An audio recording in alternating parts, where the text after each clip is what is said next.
The following is brought to you by Bleacher Report. If you guys want to check out my live post-game reaction show, make sure to have the Bleacher Report app downloaded and ready to fire up right after the game. You'll find me in the Chargers section. Bolt up.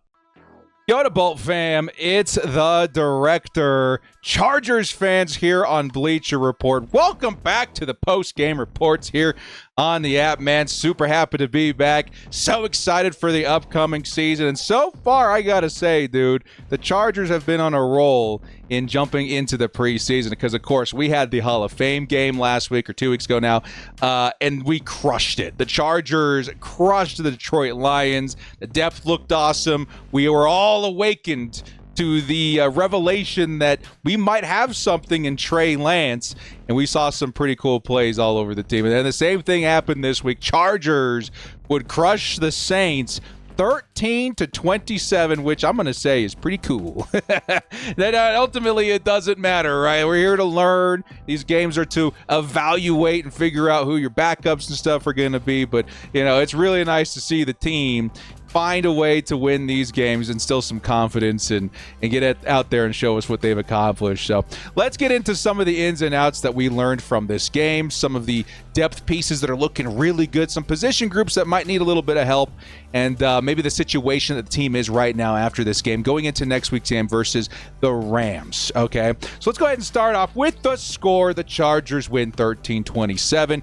Defense, I'm going to say, did really, really good this week, man. 13 points. There was that one play where it was Shuck, right? He was able to hit one of his receivers deep down the field. It was like a broken coverage by Triquez Bridges. If you take that away, you're looking more of like a 6 points. And that's pretty great. I feel like the defense really did help carry this team, especially in the first quarter. But one of the first topics I really want to hone in on and talk about is mainly revolving around the Chargers quarterback situation right now. What is going on with Taylor Heinicke, man? If we were to start off the season, right, and we're talking about who the Chargers' backup quarterback's going to be, if you were to ask me a few weeks ago, I'd be like, yeah, it's Taylor Heinicke. Heinicke, unquestioned to me, is going to be the QB1. Then we signed Trey Lance earlier in the season, right, and I was like, okay, we're going to have some fun figuring out who the backup's going to be. There may be a battle there for QB3, right? I know the Chargers, with like Easton Stick last season, like to have that emergency quarterback hang around when they can. We had DJU and all that. But little did I expect Trey Lance to become such a huge part of my experience as a fan in the preseason. Wow. Has he really turned a page and found the joy of the fans, man. I feel like a lot of Chargers fans, myself included, yes, but a lot of Chargers fans that I'm hearing from in my live streams, in my comments on my YouTube channel, lots of love for Trey Lance all of a sudden. And we were hearing that too from Niners fans, I think maybe some Cowboys fans too, rooting for the guy, which I felt was weird. I was like, well, Trey Lance is Trey Lance, right? We've seen some potential, maybe squandered. We don't know what happened. But he's just, not that first round pick everybody envisioned. And then he comes to the Chargers, chip on his shoulder, new narrative, right? The Chargers, who have been a team, I'm going to be honest, known for helping players bounce back. You guys saw it all last season. Christian Fulton, who went on and got a contract. Poona Ford, who went on to get a contract. Elijah Molden. J.K. Dobbins. All these guys came out of the Chargers who were more or less cast aside and found new life with the team. And now Trey Lance is starting to experience that with the Chargers. He looks good, man. Like I was telling my chat earlier today, is like I'm actually having a lot of fun watching Trey Lance work. Like the preseason has become fun because of what Trey Lance has been able to accomplish. And it's a very in stark contrast between what he's doing and what Taylor Heinicke's doing. That's why I'm like, this is the story for me. Heinicke, 1 for 5, 8 yards. Bleacher Report has the very specific image right there, a specific graphic to maybe describe the experience of watching Taylor Heinicke today. I don't know if you guys can zoom in and see that, but it wasn't great, okay? It felt like there were things happening in terms of field position that didn't help his case. I know that there was a muffed punt return by Naheem Hines that had put him in, right up against the goal line, but that being said, it wasn't a great first outing for Taylor Heineke. And at first I was kind of chalking it up to, well, it's his first action in a long time. Hasn't been on the field in a while. Maybe he's shaking off the rust. After the whole first quarter was over, I was so ready to see Trey Lance out there, which I think he ended up coming at the tail end of the first quarter, right? I didn't know. And then the stark difference was so, like, contrast between him and Lance, it was really hard not to notice, right? As soon as Lance stepped foot on the field, we saw some running. We saw, zipped balls into tight windows. I know that there was some drops earlier on. I think Aronde Gadsden dropped a pass. I know that Trey Harris dropped a pass. But, Trey Lance was fitting those passes into these small little windows, and I felt like it was impressive. A lot of what he did was impressive. And then you add on top of that what he was able to accomplish on the ground, leading the Chargers in rushing yards despite having a pretty good day from some of the backup running backs.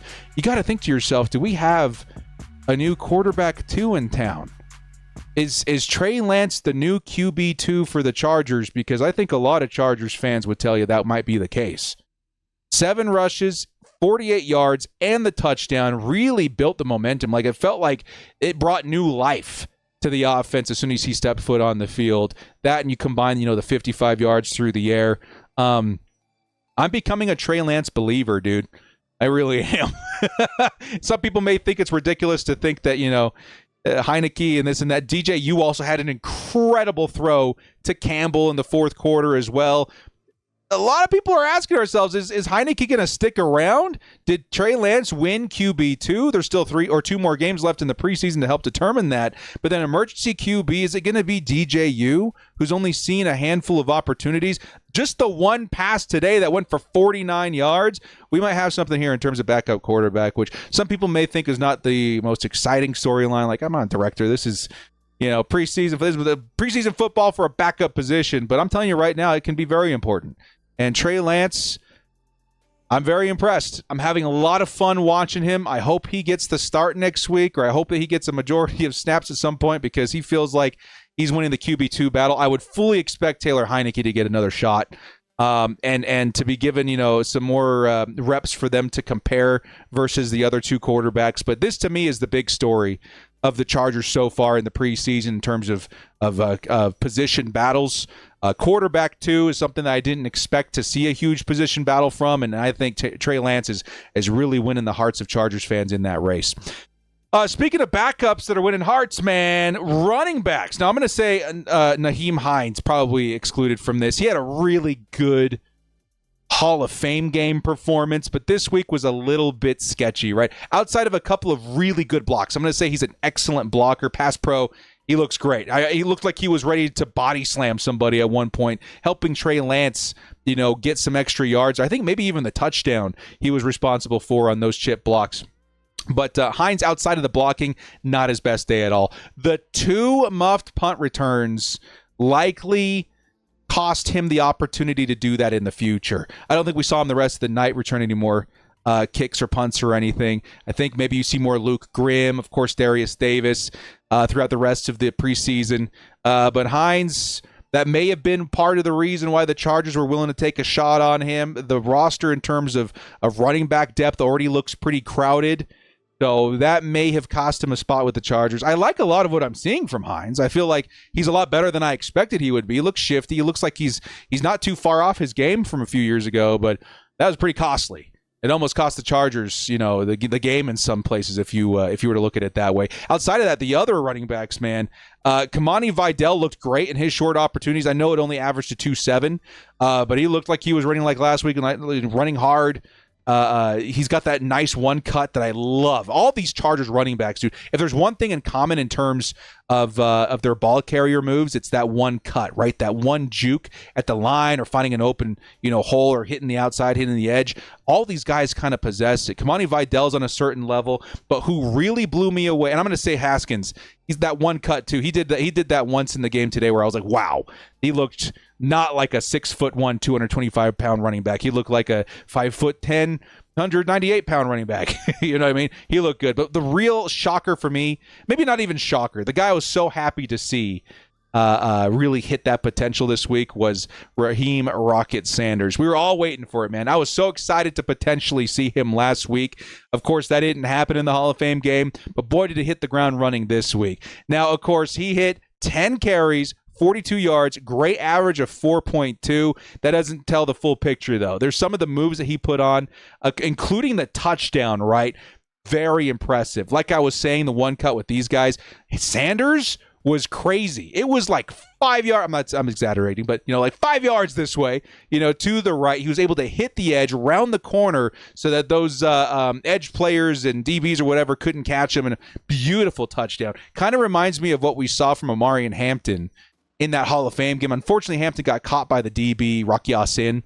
But Sanders was able to really get that distance around, carried his momentum, looked amazing.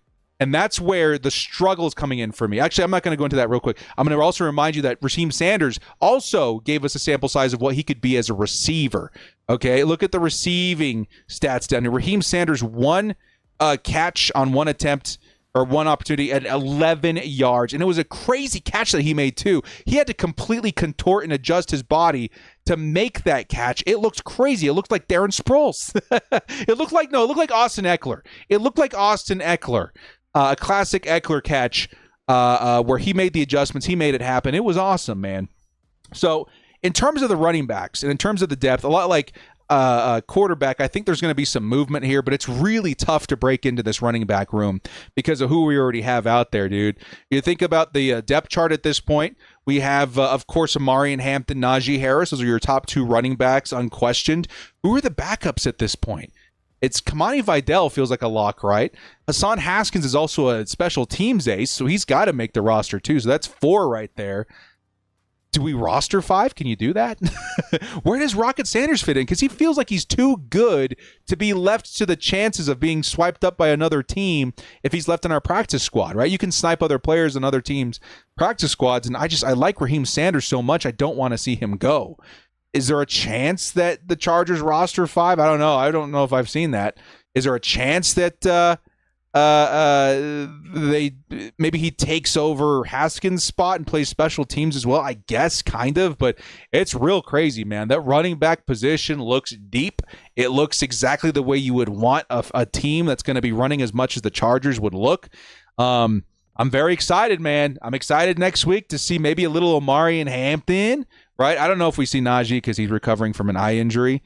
But just to see it inflects the kind of, firepower all of a sudden that we've got at that position group, which guys, I'm going to tell you, that's going to completely transform this offense this season. You're going to see a lot of good stuff from Justin Herbert and the receivers, Keenan Allen being back and, the rookies. But that run game is really going to help shape this team's identity on offense. And I think, examples like what we saw today, the Chargers dominating on the ground, taking control of the clock, and then the depth of the team looking as good as it does, I think we're really trending in the right direction.